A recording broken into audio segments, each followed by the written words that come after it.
diving. Hope comes and stops us in our tracks.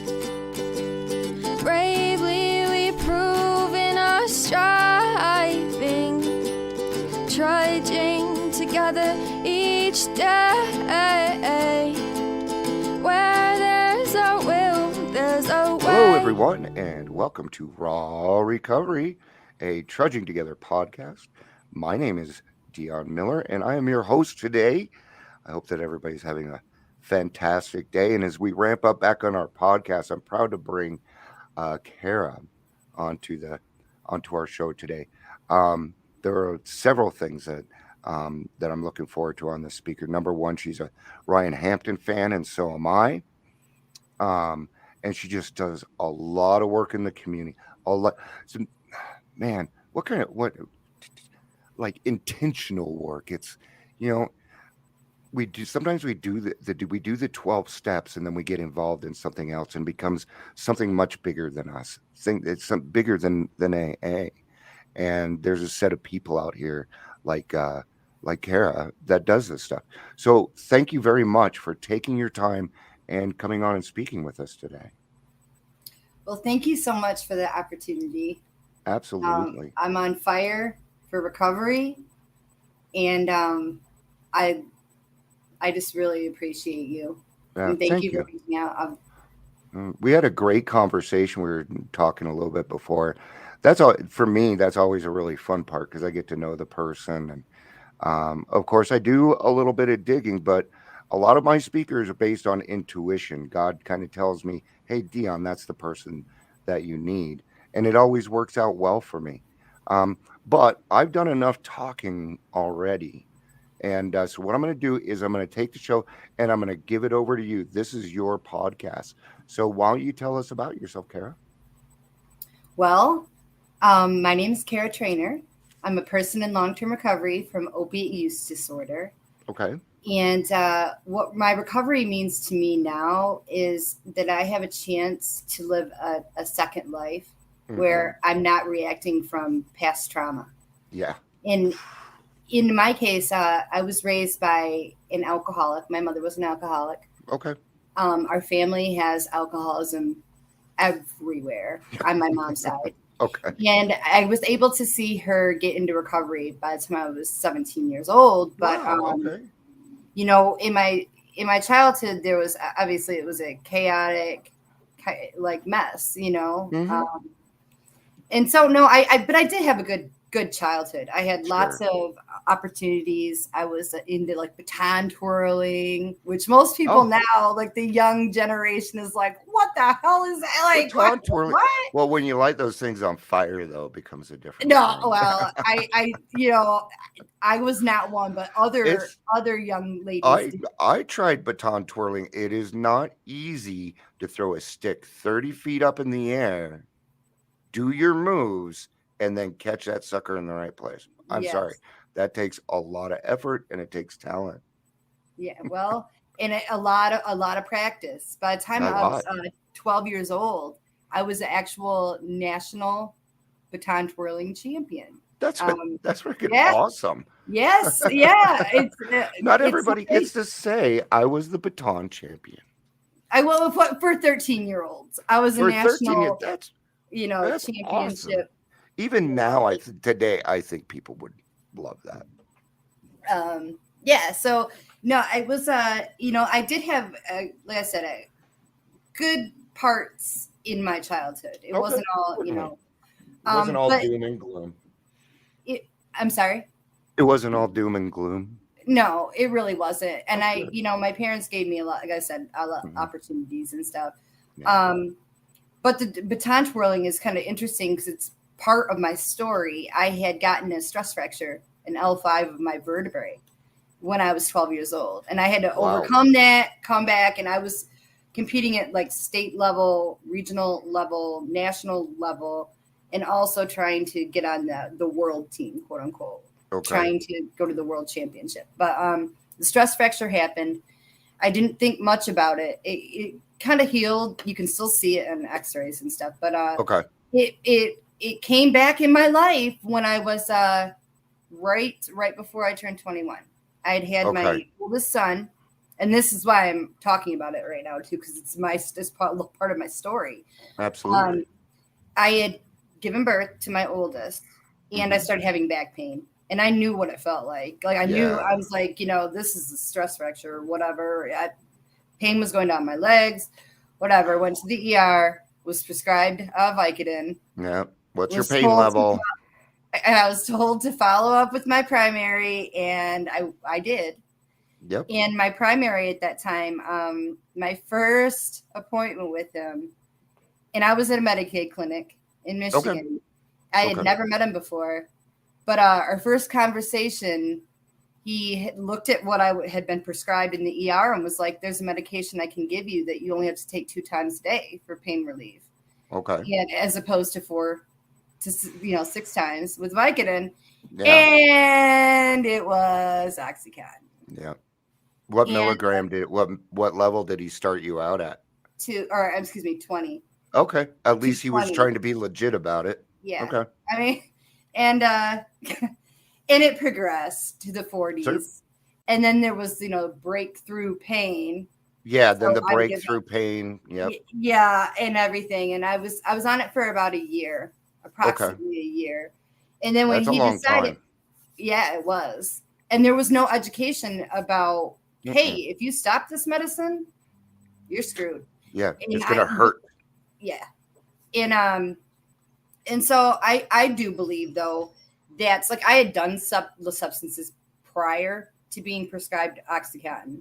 Like I know it wasn't my first rodeo with drugs. Like in high school and stuff. I mean, there were times there was other harder drugs, but nothing had a hold of me. Like I don't think sometimes I say to people there in my opinion, you cross that line. Yeah. Like so there's a lot of people that flirt with that line. Yeah, Okay, or whatever. In my case, it took Oxy and that prescription to cross that line. And I know when I took that first pill, it was like finding God. Yeah, it was like heaven. Sure. Yeah. I understand that feeling. Yes. What I was searching for, that warm feeling, that feeling of being complete, thinking I was going to take on the world. And now your doctor is a saint in your eyes too. Oh yeah. It was and they think they're doing the right thing. Yeah. And it was a strange relationship too. Okay. What do you mean by that? How is it strange? I'm curious. Because I truly felt on some level about, 3 months in, 4 months in that he knew. He knew that I had crossed that line into addiction. Okay.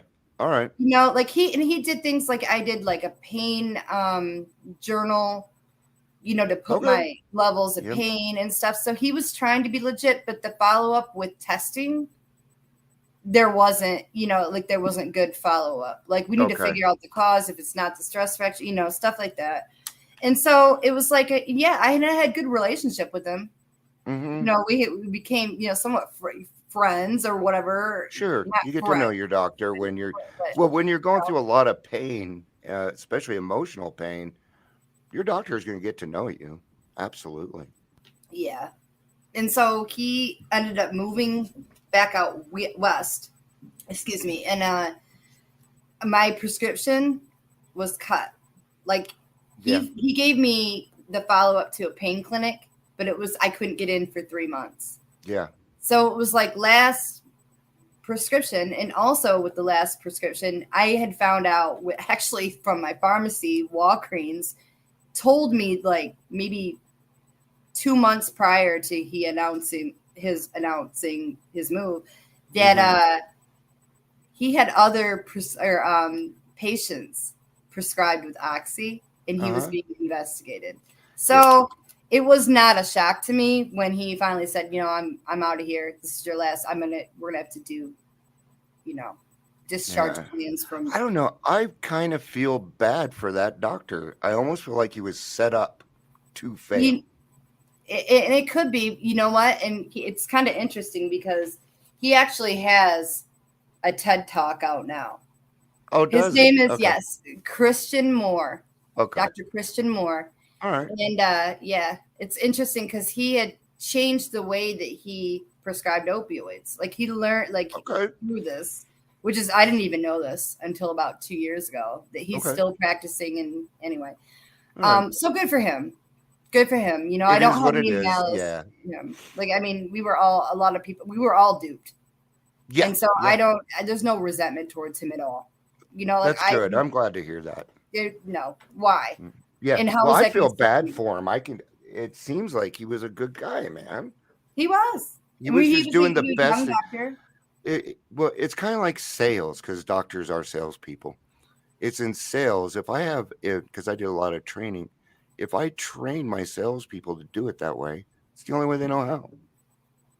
So the doctors weren't given all the information for them to make an informed decision. So exactly. And I don't know. Again, I have no information as to why he started prescribing Oxy. I've never listened to the TED Talk. Okay. That might be kind of traumatizing if you did.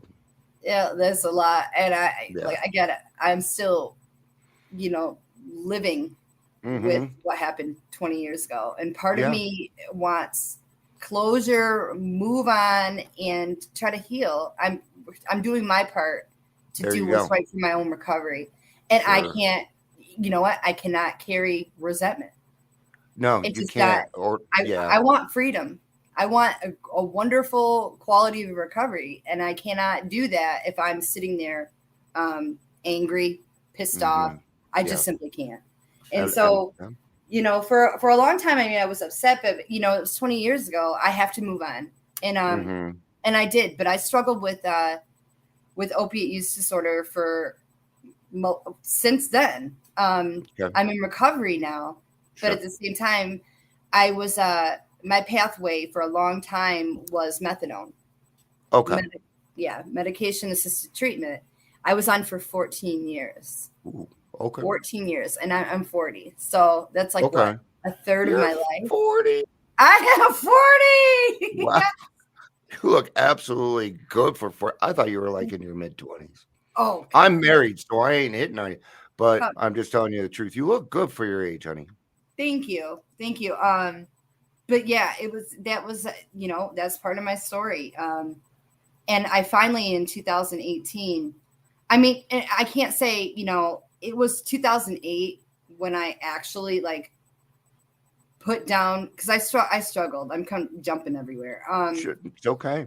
From the, after being prescribed with the Oxy and stuff, and then I had to hit the streets because I couldn't wait for that pain clinic. Yeah, I couldn't wait 3 months. Yeah, and I had no idea I was going to go through withdrawal. I was starting. Well, I kind of did from times that I would, with my prescriptions, I'd be early. I was playing around. So I knew there was going to be a withdrawal, but I didn't know the extent of what was going to happen to me. Yeah. And of course, you go to the streets, and then I'm trying to, purchase Oxycontin, which is like $20 a pill, and then you go to heroin. And then on the street, and the people that I was, running around with, there's crack cocaine, which that became another addiction by itself. And so I had to I was struggling with, substance abuse disorder and opioid use disorder. Yeah. And it took me until about, I was put on medication assisted treatment, and I was good with opioids.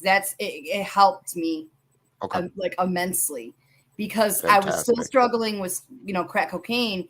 But if I was at a dope house and there's heroin there, back then it was heroin, not fentanyl. Yeah, it wasn't. It wasn't. It was heroin. But there was any type of pills or whatever, I would think to myself, you already got your dose today. You're not going to get high. And I really believe it saved me from a very early death. Yeah. And so I struggled until 2008. Okay. And I guess that was my first, real surrender. Okay. I started going back to church. I didn't feel comfortable at any type of 12-step meeting because of the medication-assisted treatment with methadone. Okay, yeah. I felt the stigma was very, very strong. I didn't feel like I belonged. I felt like no one was going to recognize my recovery. But I ended up going back to church, and I remember actually sitting there on my knees crying Mm-hmm. crying. I just couldn't. I'd struggled, and I would get 6 months, and then I would relapse and whatever. In Mm-hmm. 2008, I don't know what happened. I think God happened. Yeah. Because then I met my husband, who I'm still with now. No history of any substance abuse disorder. Never even drank alcohol in his entire life. Never smoked a cigarette. And he was a safe place for me back then. I wish I could say though that I did not do anything else from 2008 till now, but alcohol became a problem. Okay. I thought I could, I thought I could drink wine, and that's effective. But you know what?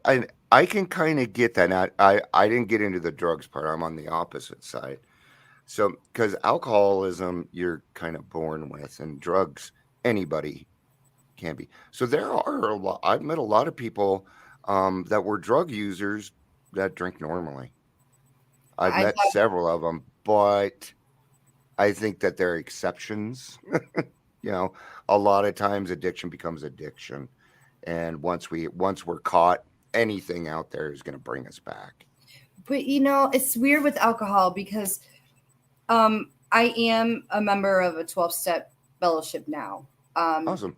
Alcoholics Anonymous, but I do not feel the way about alcohol the way that I felt around opioids. Okay. Like I just don't, like with the big book, when they talk about alcohol, I'm like I've said to my sponsor, I do not relate to this at all. Yeah. For me, it seemed like it was when I was reaching out to alcohol after 2008, it was almost like self-medication for depression, generalized anxiety disorder, PTSD that had occurred in my early childhood, teen years, and then, all kinds of stuff. As opposed to putting down alcohol was not that difficult for me. I just it just seemed like the natural thing to do. Yeah. But in 2000, anyway, I don't want to keep skipping. In 2018, I was on methadone, still drinking at that point. And I had decided I was done with methadone. That was a long time, since 2004 to 2018. But I did it in a not good way. I was on a very low dose for me compared to what I'd been on years prior.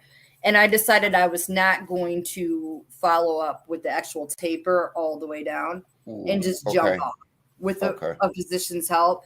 And that was something out of a nightmare from hell. I dropped 25 pounds within like 2 months, almost hospitalized. And that's with physician's help. Yeah. But I was able to do it. I just wanted to be done with opioids. And then afterwards, I'm like, let's cut the alcohol too. I was starting to get neuropathy. There were things that happened real quick. Yeah. They're not sure if the neuropathy was due towards alcohol consumption or not. But there was just health problems, high blood pressure. Yep. There were things and now put down the alcohol. I am no longer on any type of medication for high blood pressure, and nothing. Methadone's gone. Everything's gone. Everything's gone. And so, it was crazy because the minute, and I did the surrender with the alcohol too. I did, like the big book has said to millions of people with alcohol use disorder, it's laid out, do your surrender, 1, 2, 3. And, so I remembered that. I, got on my knees, did the whole thing that I did prior and haven't picked up a drink. So, but see, there was other things that were going on during that time. There had to be some kind of motivation aside from high blood pressure. Because no, it really was health. Was it health? Good for you, well, man. Between that and the neuropathy. What's neuropathy? Can you fill me in on that? I don't know what it is. It's pretty much nerve damage. Okay. I'm gonna do layman term. Nerve damage. Yeah. Okay. And mine is we could do the rest of the show on what I have. I have demyelinating polyneuropathy with small fiber involvement. Anyway, you don't want to do it. You really do not want to. So yeah, there was this health crowd. I mean, and I was like, it was enough for me. Okay. And I'm like, let's do this. And I'm going to do another surrender of this, even though I really don't, I had also, there was isolation that was going on, depression, things that kind of come with if you're drinking a lot. And so it was like, I did that, plea to the universe. And next thing you know, here, all of a sudden, I find like there's a recovery community organization here in my town. Mm-hmm.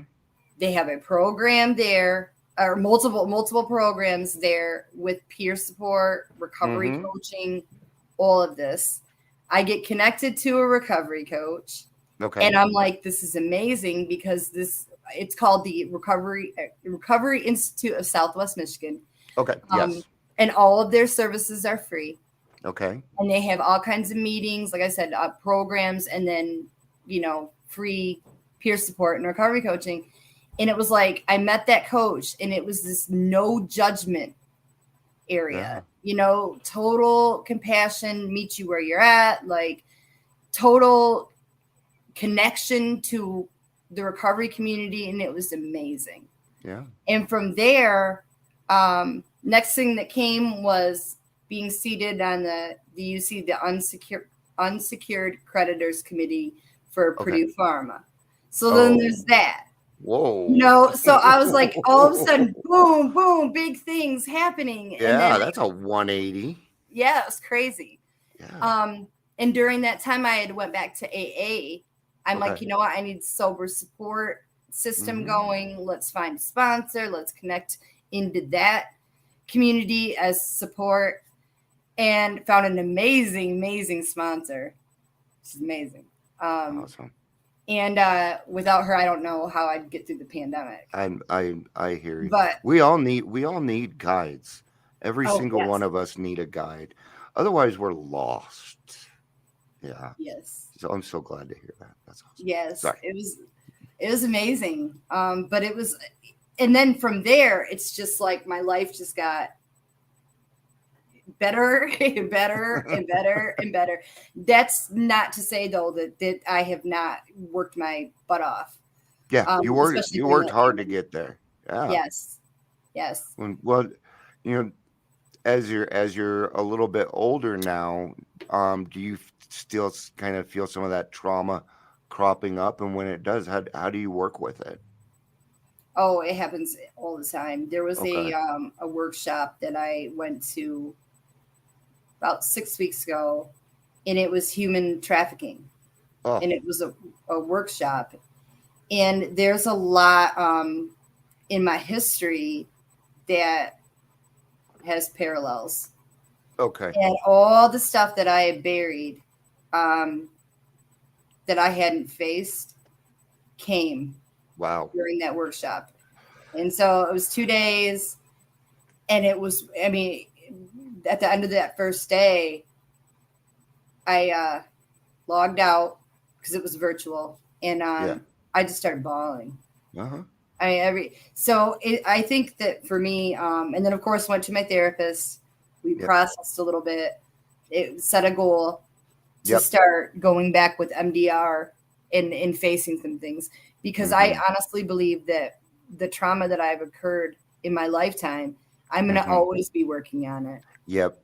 And I know that if I ignore it or that I try to push it down and not feel, my chances of relapse are pretty great. Yeah. Yeah. Because I would just get to a point where I'd get a case of the fuckets is what would happen. I have to deal with this and I think dealing is probably the wrong word, but it's also something that I utilize in my program though. So I try and turn my anxiety and my PTSD into gold by sharing with other people and letting them know that they're not alone. And that right there is a big part, knowing you're not alone in that, because it's like, okay, you're an alcoholic. So, you're 7% of the population. And then you have this, and that's like 3% of the population. It's like, how much more different can I be? Just stop it. You know, Yeah. at some points, I just want to be like, you know, enough. I don't want to be terminally unique. I don't. Um, I want to be unique in the fact that I'm a human being, and that's beautiful. But you know, we all want that human connection. Oh, But definitely. EMDR, that's what saved my butt. EMDR, Yeah. love it. I feel like I'm 2 years old, but what's cool about EMDR, it works immediately. I get my instant gratification. Very Um, true. but to get to that spot, it's kind of scary. It's very scary. I stopped, and we're at the point now we may have to do 2 different therapy sessions a week, or Yeah. like staggered just for MDR, because I have so Mm. much going on in my regular life, that and I stopped, and I got afraid. Instead of coming, like we Yeah. took like a break with it, because there's so many layers that are, it's still, kind of unfolding, depending on what's going on in my life. So Thank you for bringing that up because I was kind of wondering what was going on with me, and I think I need to add another session because I'm the same. I utilize my therapist, man. I me too. love my therapist. Are you kidding? This person's on my side. So, so I talked to her about everything that's going on, and there's a lot of moving parts when you do this. A Yes. lot of it isn't just about sitting down and talking. I have a whole thing that I have to do. You saw me running around. Oh, hold on, I'm not ready. You know, plugging stuff in, and that's our life. So you know, like I said in the beginning here, we're going to learn something, and I just learned. So hey, I need to add maybe add a couple sessions just for EMDR. Thank you. That was a very good Yeah, point. that was thank her. She's a great therapist. I'm very, very lucky to Well, work thank you, with. Kara's therapist. Yeah. No, there's just, it's hard because my schedule is, when so many good things are happening with me now, that it's, I keep saying it's my wildest dream. The Okay. things, there was so many years that I thought, and again, I didn't do my whole story. I also came back from a brain injury. Mm-hmm. So, it's well, actually, I probably should say it's not a brain. It is a brain injury, but I had a brain AVM with a Okay. small aneurysm that needed to be resected, Okay. and had that in 2017. And I woke up from the craniotomy. During the craniotomy, I lost a significant amount of almost a drug, blood. And Okay. I woke up, and I had what's called Broca's aphasia, which another word is expressive aphasia. Okay. So I couldn't talk, couldn't Yeah. write, couldn't do, like almost like a stroke victim, like acquired brain injury. Okay. So, it was 5 years ago, but it was very significant. I never Okay. believed that I was ever going to work again. Yeah. Never going to go back to school. Never was, and again, that's another reason why the alcohol intake increased. There was Yeah. a lot, like I said, self-medication going on. Yeah. Well, and I think in that's a good 2017. lead. I think that's a good lead to what you're doing now and your wildest dreams because I'm excited to hear what you're doing. Well, I'm excited to let you tell other people. So No, what kind of what do you do now? I do. Oh, well, actually, I am now a certified peer recovery coach with the state of Fantastic. Michigan. Good job. I work with our community mental health here in Kalamazoo, Michigan. It's called Integrated Services of Kalamazoo. Okay. I am part of a opioid overdose response program. And what we Okay. do is we go into ERs and the hospital setting. Some people are already admitted. Okay. And we connect the people to treatment. If they don't want treatment, they just want resources. We give them resources. We offer recovery coaching, and it's absolutely amazing. It is. It's Michigan's work doing a on call. very good job right now. They Yes, are. I love it. I absolutely And love it. it was nice to see Mission make a comeback like that. But they are doing a lot for their community, and I think a lot of people need to identify what it is that they're doing it and repeat it because it's working. It is. And well, if you really want to highlight a place that's doing recovery resources effectively, it'd be Kalamazoo. Yeah. Here in Michigan. I mean, it's absolutely amazing. I lived in Chicago for over a decade, and I remember the waiting list, and I remember the loss of connection. That's what it's like here resources. in Colorado. Mm-hmm. And here in Kalamazoo is just amazing. I mean, we have the Recovery Institute of Southwest Michigan. Anybody can walk in free. Yeah. You have to be 18 years old, and that's it. We don't care about the diagnosis, and we are a like safe haven for people with mental health. Yeah. Issues as far as anything. I mean, it's our groups they have SMART. They also have groups called transformations. They do smoke less. They do all kinds of programming, like activities. Yeah. It's just absolutely, I could talk about them. What I like to hear on that is free. I like hearing that. It's free. And that anybody could walk it. I would love to have a place like that here in Colorado. Oh, you should. I'm not saying that we're not doing some good. We are. But we're behind the ball. We're behind the ball. A lot of people here don't really, as far as our professionals go, don't understand that the peer-to-peer portion is what's going to make it. It's one alcoholic talking to another alcoholic. It's one addict talking to another addict because we know and understand the loneliness. We know what it's like. And we don't really like talking to people who might misunderstand or just don't understand because we get tired of fucking repeating ourselves. Yeah. In that connection with another person that's in recovery is like, there's no real words to explain that. It's almost indescribable. Yeah. I mean, you can be working, like I could be working with somebody like in crisis with substance abuse disorder. And, they have the social worker, they have the therapist or whatever. Mm-hmm. But when a peer comes in, like if I come in as a peer, they're listening to me. Like they're listening to like intently on what I say. And I may be repeating the same thing the social worker said an hour ago. Yeah. But because I have the lived experience, like, hey, I've been in that situation. Mm-hmm. Like, and you're going to get to the other side too. Yeah. It's amazing. And Kalamazoo, I think we're doing amazing things here. Especially the opioid overdose response program. We call it we see everybody with substance abuse. It's not just opioids. So people coming in with alcohol, and it's. I wish to God. I mean, I was starting to become, those frequent flyers in ERs. And if somebody, because I always thought I was dying, and it was ended up panic attacks, and I'm like, well, maybe if you were, honest about your alcohol intake at the ER, but. And then sometimes early in my opioid addiction, it was, trying to get pills, but whatever. Either way, if somebody had furnished a recovery coach for me to talk to even once, you have that little window, with people where they're ready and they want to go. I got a call from somebody, and because I'm not going to really talk about the story, but just put it this way.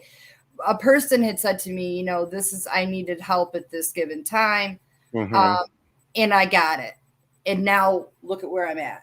And when you hear stuff like that, it's like, and it's the same story anywhere. If a person's ready for help, you have that window to, jump in there. It's a short window too before their brain takes back over. Yep. And that's why I think peer support and recovery coaching, that kind of bonded that gap, that's how recovery coaching is supposed to be utilized. I kind of feel as a recovery coach, because I'm a certified recovery coach, not national IQ. But for me, recovery coaching was just about meeting people where they were at. they don't all stay sober, but I'm going to plant a seed. I'm going to do something. My big thing was whenever I talk to sponsees, clients, whoever it is, I let them know I'm a forever guy. So if something happens or you relapse or something, I'm still here. I'm not going to leave you. Because we get that a lot. Oh, you fucked up. Fine, then you're excommunicated. And that's how we're treated. And it's unfair. It's not right. We all deserve a little bit more than that. So even if we're going to plant the seed, but I really, truly want everyone to have a chance at recovery. Everyone deserves it. Everyone is a child of God. And my job is to help God's children. Exactly. You just nailed it. Oh. And that's exactly, I feel the exact same way. And it's, it'll be that you call that I get at like 3:00 in the morning. Cause my job is, when my my organization is not open. So after 5:00 until 8:00 the next morning, weekends, it's a 24-hour shift. Yeah.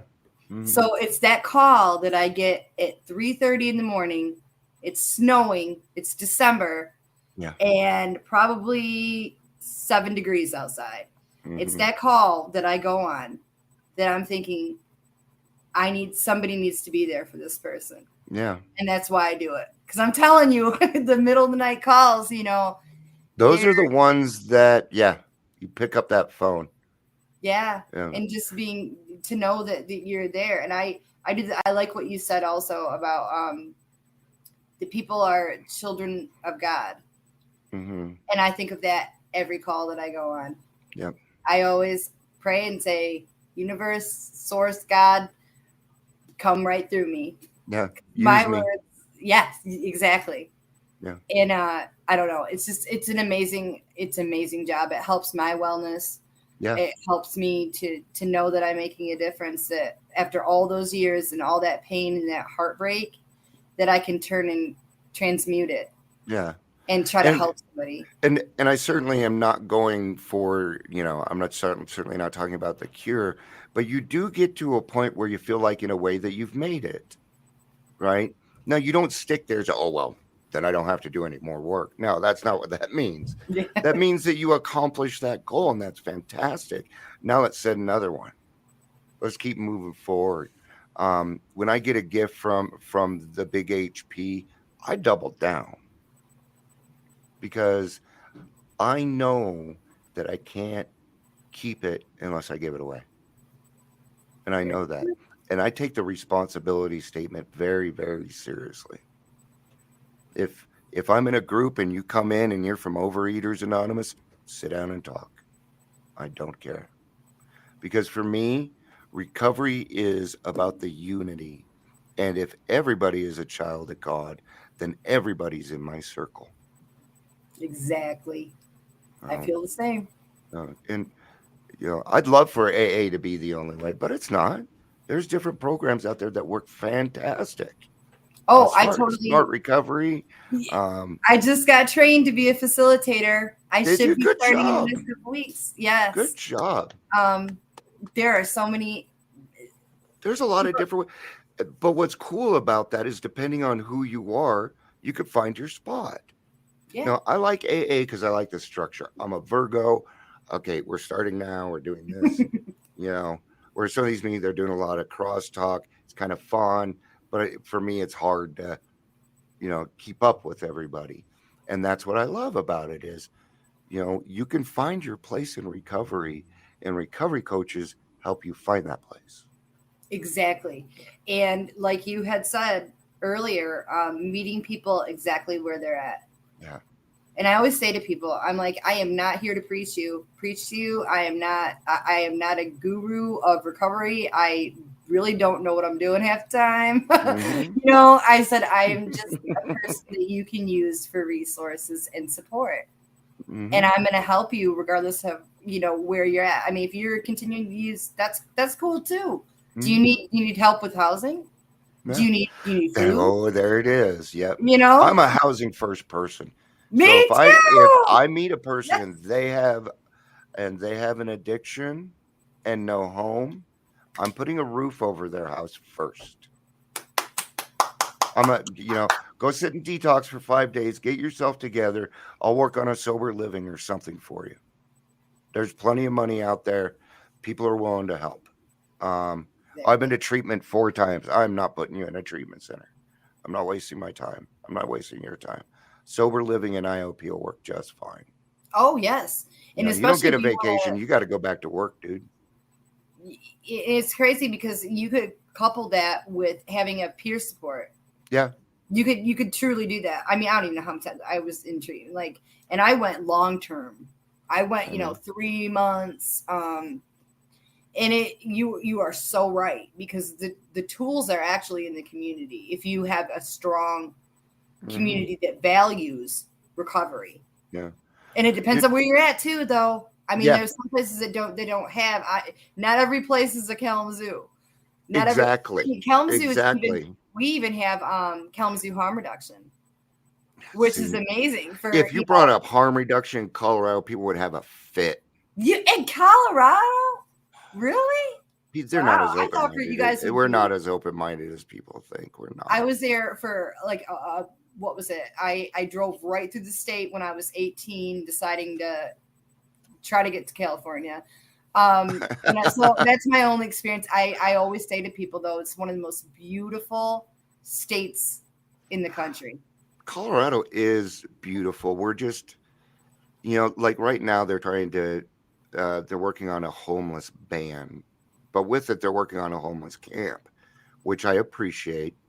But I've had some talks with them, and I told them, if this is going to be an out of sight, out of mind thing, I want nothing to do with it. Yeah. You need to go through each person individually, find out their needs and help them, period. If you're not doing that, I'm going to fight you on it. Well, Kalamazoo struggle with the same thing. We have a whole bunch of encampments, lots of organizations involved, but they ended up doing like a sweep.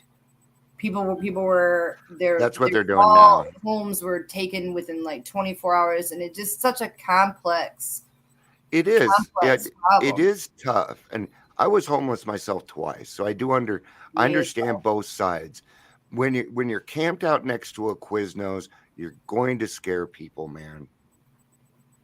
It's it is not good, right? So I get both sides. At the same time, if I have nowhere to go to the bathroom, I really don't have a choice. Yeah, exactly. And when you're homeless, your day is situated by other people's convenience or when they're available, like handing out food, things like that.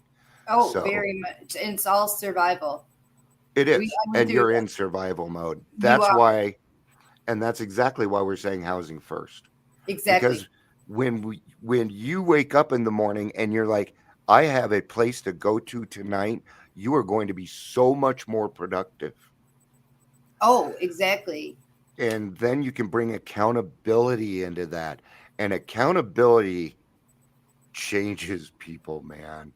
When I feel accountable to my peer coach, when I feel accountable because Kalamazoo helped me out and I gave them nothing in return, I feel responsible inside for that.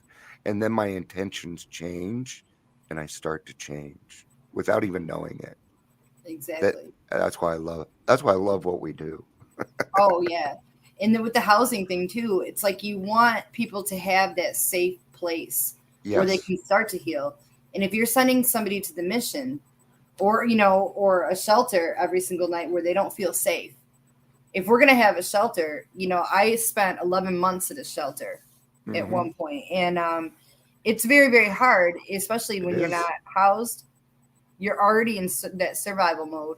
And it's like, here, how are you going to bring this tool if you're afraid? If you were in a state of fear about your surroundings, how are you sleeping at night? Yeah. That's why a lot of the reason why you're reaching out for those substances is to cope in situations where you look like you're to other people that you're not even human. Yeah. And then the interaction. I agree. I mean, it's awful. And and you brought up safe space. I'm sorry. Go ahead and finish that. No. And it's like, okay, you're supposed to start this road with recovery, but yet you're still living in a place where you're fearful, like for basic survival. We're not saying fear because you're this fear or that fear. We're talking about literally hierarchy of needs. Yeah.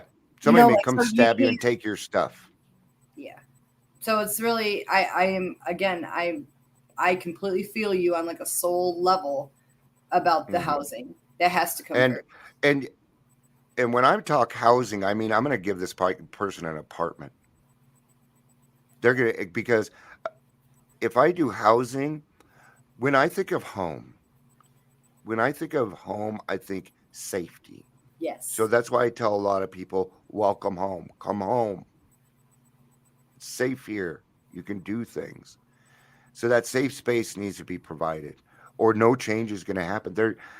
That's too much for one person. And that expectation is ridiculous. I think so too. Yeah. Yeah. And I appreciate, like, our mayor here in Aurora, he decided that he was going to be homeless for a few weeks, and he went and spent his time on the streets.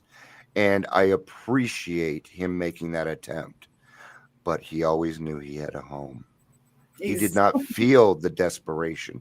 He did not feel the loneliness or the survival. Right? I bet he ate just fine. Right? Yep. He knew, he always knew that if something came up, he could go home. So I appreciate it. And but you just wasted 2 weeks of your time. Yeah. He has, like, he still has his clothes at home, more clothes. Wife. He has all of, like, pictures from child, like, all of that. Memories. When you become unhoused, all of that's gone. Yeah. You don't get to your carry. Your past is gone. Yeah. Your housing, or excuse me, your clothing is gone. Your everything. I've been there. I've had 3 suitcases, not even, or a backpack, suitcase. Yeah, backpack and a duffel bag. I always had the big army duffel bag. Those worked really, really well because you could carry them easy over here, and it held a lot of stuff. So, yeah. Well, this has been fantastic. This was a lot of fun. Yeah. And I think what I would like to do is, number one, offer you to come back and talk about Matt. I would not the person Matt, guys. Medicaid assisted treatment is what we're talking about. We're not talking about your brother. And on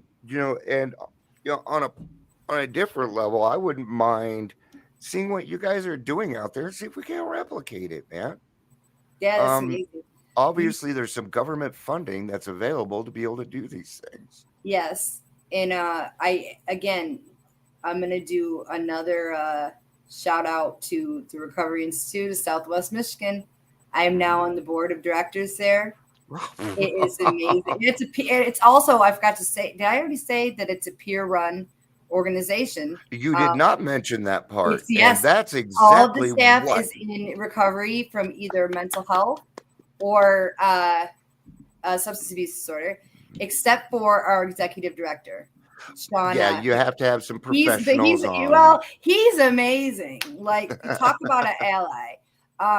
And so, yeah, it's amazing. It's been a journey. And also, I am part of a group called Power Group. And what we do is it's a group of us, all in recovery from either mental health or substance abuse disorder. And we go into the community and we do our recovery stories. Yeah. And then we take questions at the end. And we visit high schools, colleges, nursing students, classes, occupational therapists, classes, like absolutely anywhere that would take us so we can spread this message. And we try, our whole point is kind of like to educate and break that stigma around prevention is what you're doing. And prevention is the very first step in everything, because you're educating, but we're also breaking sometimes. And go ahead. I'm sorry. Oh, and breaking the stigma. Yeah. So that people can actually see, okay, well, I'm dealing with, major depression disorder or whatever, like, and I'm a normal person. This is how I cope. This is what helps me. Or a person with substance abuse disorder. How did you, we also talk about our recovery, like, well, what helps us now? Yeah. It's not so much as like, we're going to go out there and shock people and be like, yeah. oh my God, don't do drugs, No, it's more just, and it was interesting because the feedback we get, especially with the kids, and sometimes they're in front of their peers. So they're, sometimes we get no questions at all. Yeah. And there's other students that will talk about their trauma. Yeah. Like they will, okay, this is what's going on in my life right now. And they break down, and then that facilitates a conversation between the teacher and the student so that they can get the resources that are applicable to because again, the Recovery Institute's 18 and over. Yeah. But at the same time, if a child, teenager, if a minor opens up with something, again, it starts that conversation. And it's Absolutely. so, especially after COVID. Yeah. And what the students have, and you don't need to be a recovery coach to help that kid. You just need to be a good person. Yeah. That's okay. I would really like to find out how you guys are doing all this. I don't know that I'd be able to implement it myself, but when I see something working, there's no point reinventing the wheel here. If I see something working, I'm going to copy it. Oh, we also have other contracts. Like we contract with the Kalamazoo drug courts. Okay. So that we provide the recovery coaching. Yeah. It's amazing. We also partner with the Kalamazoo Public Library. We have peer navigation. Like we have a table there. That's another thing that Kalamazoo does amazing. Their Kalamazoo Public Library actually has, I was talking about the encampments. We have a lot of unhoused people. Yeah. And so they visit the downtown branch of the Kalamazoo Public Library. And they have overdoses in the bathrooms there somewhat frequently. My husband actually works there, and he's trained with Narcan. He's done a reversal. Yeah.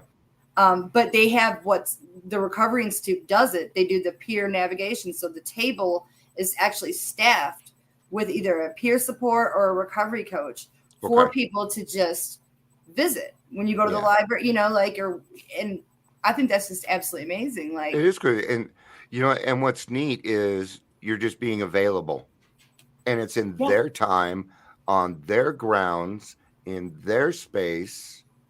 That's fantastic. Yes. We can't expect people that are homeless to meet us where we're at when we're living in white suburbia, guys. Yeah. You got to go down there.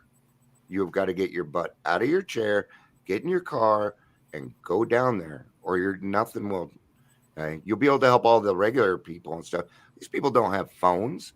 They're never going to hear this podcast, So it's important that we get out there and we do that. So kudos on you guys. Kalamazoo, where it's at. And there's more exciting stuff coming for Recovery Month. I'm excited for you guys. I really am. Yeah. And slightly jealous. So no. Well, you know what?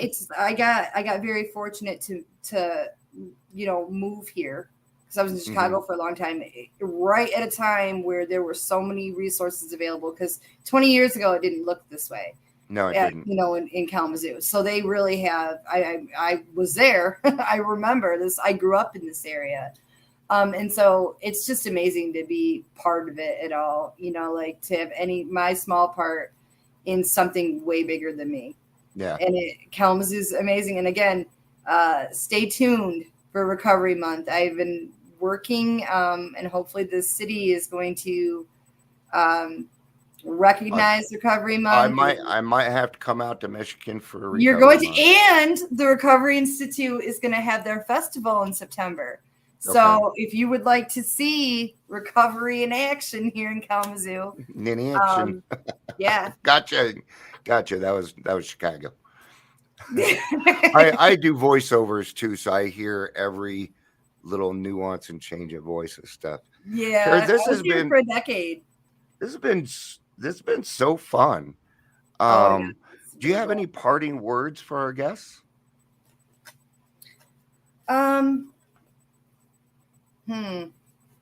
It's a hard one. It is, and Just take care of yourselves. Self-care. And I would say your homework is to do something good for yourself today.